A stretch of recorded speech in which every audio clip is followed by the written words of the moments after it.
নমস্কার। যাদের ধনু রাশি তাদের দুর্গাপূজা উপলক্ষে স্পেশাল প্রোগ্রাম। এটি শুধু দুর্গাপূজা উপলক্ষে নয়, এটি সারা জীবনের জন্য। বিষয়টি হচ্ছে নিজেকে পরিবর্তন করুন, নিজেকে চেঞ্জ করুন। কিরকম ভাবে, কি পদ্ধতির মাধ্যম দিয়ে, তার বিস্তারিত ব্যাখ্যা আজকে অবশ্যই প্রোগ্রামে আলোকপাত করব। জানতে হলে থাকতে হবে আমার সাথে। সুতরাং আমার পরবর্তী প্রোগ্রামগুলোকে অতি সহজে পাবার জন্য আমার চ্যানেলটিকে সাবস্ক্রাইব করুন এবং পাশে থাকা বেল আইকনটি অবশ্যই প্রেস করবেন। আসুন তাহলে শুরু করা যাক আজকের মূল আলোচ্য পর্বে। ধনু রাশির জাতক বা জাতিকা আপনি বা আপনার পরিবারের যে কোনো ব্যক্তি বা প্রিয় মানুষটি বা আপনার স্বামী বা স্ত্রী বা সন্তান সন্ততি, এটি একটি অগ্নিতত্ত্বের রাশি। তাহলে অগ্নিতত্ত্বের পুরো গুণটাই এই ঘরের মধ্যে কিন্তু রয়েছে। এটি দেবগুরু বৃহস্পতির ঘর। এই ঘরের সাইন হচ্ছে একটি তীর লক্ষ্য করে বা তীরন্দাজ ব্যক্তি তীরকে সে নির্দিষ্ট লক্ষ্যে দাঁড়িয়ে রয়েছে ছোড়ার জন্য।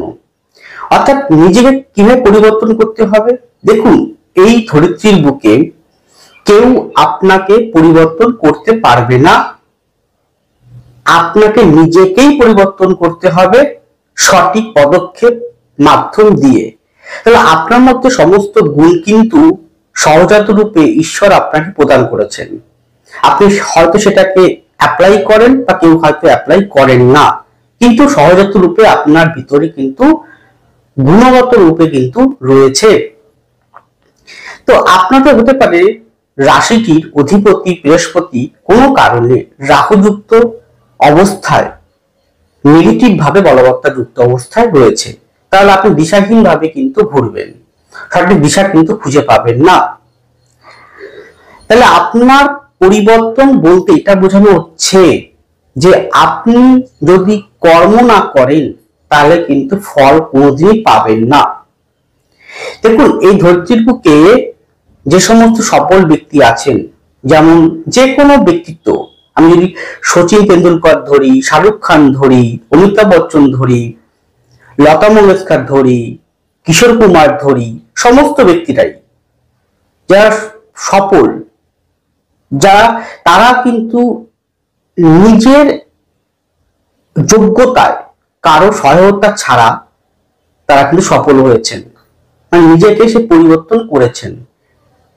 আপনি ভাবছেন যে আপনার অর্থ নেই, আপনার ব্যাকগ্রাউন্ডে কোন রকম পরিস্থিতি নেই, আপনার পিতামাতার অর্থ নেই, আপনার পড়াশোনা নেই, আপনার ভালো একটা পরিবেশ নেই, তাই আপনি অজুহাত দিচ্ছেন, মানে সময় পাইনি, করতে পারিনি, আমার বাপ পিতামাতা অর্থ ছিল না বলে আমি দাঁড়াতে পারিনি।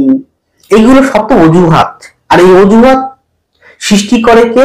অজুহাত সৃষ্টি করে আপনার নেগেটিভ ভাবে থাকা কেতু, নেগেটিভ ভাবে থাকা শনি, নেগেটিভ ভাবে থাকা রাহু, যে আপনাকে অজুহাত দিয়ে পাশ কাটিয়ে দেয়। তাতে আলটিমেটলি কি হচ্ছে?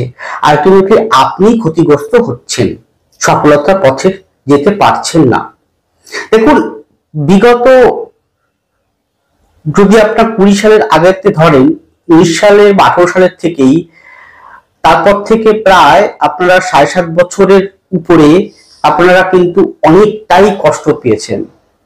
বর্তমান সময় আপনাদের মনের মধ্যে একটা ঢুকে আছে বা ঢুকে গেছে, ঢুকিয়ে দিয়েছে যে আপনার শরীর ঢাইয়া চলছে। তাহলে আপনি ভয়ে ভীত হয়ে আপনি কর্ম করাই ছেড়ে দিচ্ছেন, ভয়ে ততস্থ হয়ে যাচ্ছেন। এই বুঝি আমার এই হয়ে গেল, এই বুঝি আমার কোন কর্মই হবে না, এই বুঝি আমার জীবনে অনিষ্টকারী হবে। দেখা গেল কোন কারণে আপনার জন্মকুণ্ডলিতে শরীর অত্যন্ত বলবান রয়েছে, ভালো পজিশন রয়েছে, কিন্তু হতে পারে আপনার দশা অন্তর্দশা গ্রহগত অবস্থান ঠিক নেই। তার জন্য হয়তো আপনি কিছু সময় পিছিয়ে যাচ্ছেন। আপনি অন্তর্মহল নেগেটিভ বাতাবরণের মধ্য দিয়ে পড়ে গিয়ে আপনি হয়ে পড়েছেন দিশাহীন। তাহলে দিশার থেকে ফিরে আসার পথে কিন্তু আপনাকে অবশ্যই উঠে দাঁড়াতে হবে। উঠে দাঁড়ানোর জন্য আপনার নিজের থাকা জন্মকুণ্ডলী, আর জন্মকুণ্ডলী না থাকলে নিজের থাকা পাম হাতটি তো রয়েছে না, তা সেখানের মধ্যে লুকিয়ে রয়েছে নিজেকে পরিবর্তন করার সুপ্ত রূপে থাকা টেকনিক বা পরিবর্তন করার চাবিকাঠি। সেই চাবিকাঠিটি পেতে পারেন আপনি যে কোনো একজন অ্যাস্ট্রোলজারের কাছ থেকে। তিনি আপনাকে আপনার জন্মকুণ্ডলী, আপনার হাত হস্ত অনুযায়ী, হস্তরেখা অনুযায়ী আপনাকে পরিবর্তনের দিশাটা আপনাকে দেখাতে পারবে, কিন্তু কর্মটা আপনাকেই করতে হবে।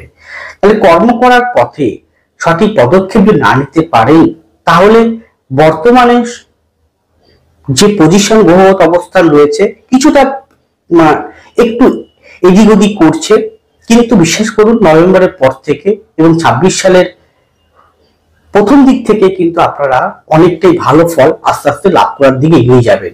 যতই আপনাদের প্রকৃত অর্থে যদি শনি ঠাইয়া থাকে আপনার জন্মকুণ্ডলীতে, শনি পোস্টিং বা জন্মগত শনি অবস্থান হাতে যদি খারাপ থাকে, তাহলে হয়তো আপনি কিছুটা সমস্যা, কিছুটা বিলম্ব, কিছুটা বাধা প্রতিকূলতা আসতে পারে। কিন্তু এটাও ঠিক পূর্ণ মাত্রায় যখন বৃহস্পতি জুন 2026-এ আপনার অষ্টম ভাবে প্রবেশ করবে, তখন পরিবর্তন করতে কিন্তু বাধ্য থাকবে, কারণ অষ্টম মানে পরিবর্তনের ঘর।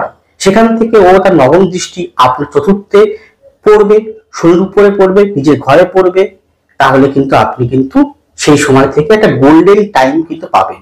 যতই আপনার ঢাইয়ার পুঁথিগত ঢাইয়ার চলুক না কেন, আপনি কিন্তু বেরিয়ে যেতে পারবেন, লক্ষ্যে স্থির থাকতে পারবেন এবং আপনি কর্মের সফলতার মাধ্যমে এগিয়ে যেতে পারবেন। কিন্তু যদি প্রথম থেকে যদি নেগেটিভ বাতাবরণের ছায়ায় ধীরে ধীরে যদি নিজেকে ঘিরে ধরেন, তাহলে নেগেটিভ যে ঊর্জা, নেগেটিভ যে ওরা, সেটা আপনাকে এমন ভাবেই কালো অন্ধকারতম ছায়ার মতন আপনার ঘিরে ধরবে, যেখান থেকে আপনি চাইলেও বেরোতে পারবেন না।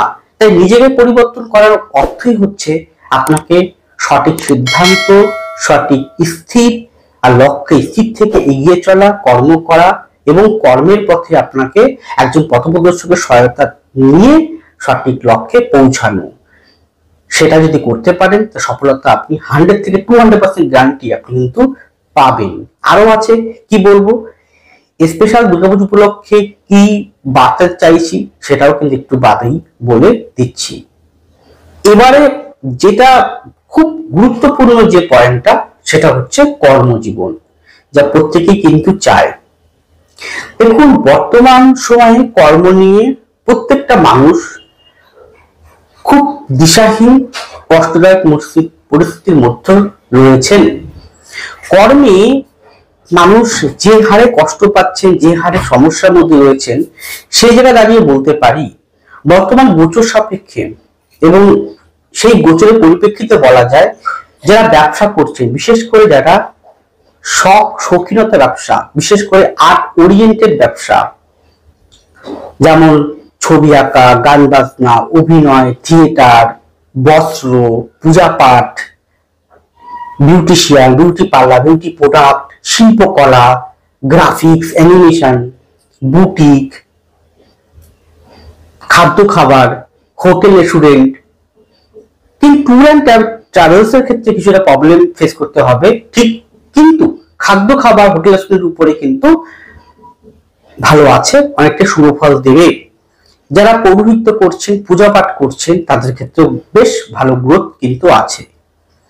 এছাড়াও যারা যে কোনো প্রকার ক্রিয়েটিভিটি, যেমন সূক্ষ্ম কারুকার্য করা, এই ধরনের কর্মকাণ্ডের সাথে যুক্ত আছেন, তাদের ক্ষেত্রে উন্নতি, যোগা, হিলিং, এই ধরনের বিষয়ের ক্ষেত্রেও কিন্তু উন্নতি গ্রোথ এই সময় আপনারা লাভ করতে পারবেন।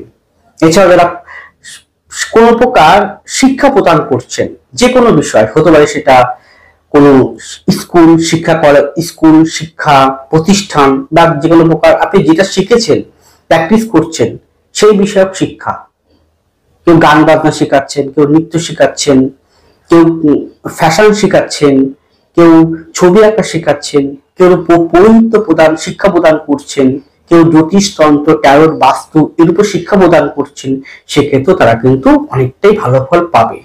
যারা মেডিসিন সংক্রান্ত রিলেটেড যুক্ত আছেন, তাদের ক্ষেত্রে উন্নতির অনেকটাই ভালো ফল প্রদান করবে। এবং এই গ্রোথটা কিন্তু অলরেডি শুরু হচ্ছে এবং পর্ব কন্টিনিউ কিন্তু চলতে থাকবে। কিন্তু এতগুলো গ্রোথ তারাই পাবে যাদের ব্যক্তি জন্মকুণ্ডলিতে 1, 3, 7, 9, 11 এই কম্বিনেশন অত্যন্ত ভালো হয়, কারণ এটা ব্যবসায়িক সূত্র এবং এই অধিপতিগুলো যদি ভালো থাকে, দশা ভালো চলে, তাহলে কিন্তু অবশ্যই আপনি কিন্তু ভালো ফল লাভ করবেন। এখানে একটা উল্লেখ্য যে এটি যে আমি ইন জেনারেল আলোকপাত করছি, ব্যক্তিগত কারো উদ্দেশ্য করে নয়। যদি ব্যক্তিগতভাবে যদি আপনি কনসালটেন্সি নিতে চান, পেতে চান, তাহলে আমাকে আপনারা পাবেন প্রতি বৃহস্পতিবার কালীঘাট চেম্বার, প্রতি রবিবার বালি মিন্ত্রা চেম্বার, নিজ বাড়ি যাত্রার চেম্বার। পুজোর পর আমাকে আপনারা দুর্গাপুর চেম্বারে পাবেন, ওল্ড ব্যারাকপুর চেম্বারে পাবেন। এছাড়াও রানাঘাট অথবা কৃষ্ণনগর চেম্বারে আমাকে পেয়ে যাবেন পুজোর পর। এছাড়া আরো অন্যান্য চেম্বার আমি ওপেন করতে চলেছি, সেটা তখন আপনাকে আগাম বলে দেবো। কিন্তু বর্তমানে আপনারা আমাকে কালীঘাট বৃহস্পতিবার, রবিবার হাওড়া নিমতলা, এছাড়াও চাকপা চেম্বারে এবং অনলাইন বাইফোন কনসাল্টিংও আপনারা চাইলে পেতে পারেন। তার জন্য অগ্রিম বুকিং করতে হবে। স্ক্রিনে ফোন নাম্বার, এই নাম্বারে যোগাযোগ করবেন, যোগাযোগ করে বুকিং করবেন। আপনার কর্মক্ষেত্রে যেমন উন্নতির গ্রোথ কিছুটা হলো দেবে, কিন্তু অর্থনীতির ক্ষেত্রে কিছুটা কঠিনতম পরিস্থিতি আছে। সেটা বর্তমান আর্থসামাজিক ব্যবস্থার উপর ভিত্তি করে, কিন্তু কর্মের এই বিষয়গুলো সেক্টরগুলো ভালো আছে। আপনি কি এই পেশায় যুক্ত আছেন, ভাবছেন এই পেশায় যুক্ত হবেন, তাহলে অবশ্যই আজই কিন্তু সঠিক পথটি জানার জন্য, দেখার জন্য কনসালটেন্সি নিতেই হবে। এছাড়াও বলতে পারি যে নিজেকে পরিবর্তন করতে হবে, ঠিক তেমন লক্ষ্য স্থির থেকে কঠোর পরিশ্রম করে এবং আপনাকে আপনার মতন করে এগিয়ে চলে মনের সাহসিকতা, জোর, এগিয়ে যাওয়ার সাহসিকতা। এবং ভাবুন না যে আপনার পাশে কেউ নেই, ভাবুন না আপনার পাশে একমাত্র ঈশ্বর আছেন, একমাত্র রতন আচার্য আছে। সেটা ভেবে আপনি এগিয়ে চলুন, অবশ্যই আপনি সফলতাগামী হতে পারবেন। মনটাকে শান্ত রাখুন, স্থির রাখুন, রাগ ক্রোধটাকে এবং স্পষ্ট কথাবার্তাগুলোকে দমন করুন। যাই হোক, এটি গেল ইন জেনারেল আলোকপাত, ব্যক্তিগত কাউকে উদ্দেশ্য করে বলিনি। ভালো থাকুন, সুস্থ থাকুন, এগিয়ে চলুন। নমস্কার, জয় মাতারা।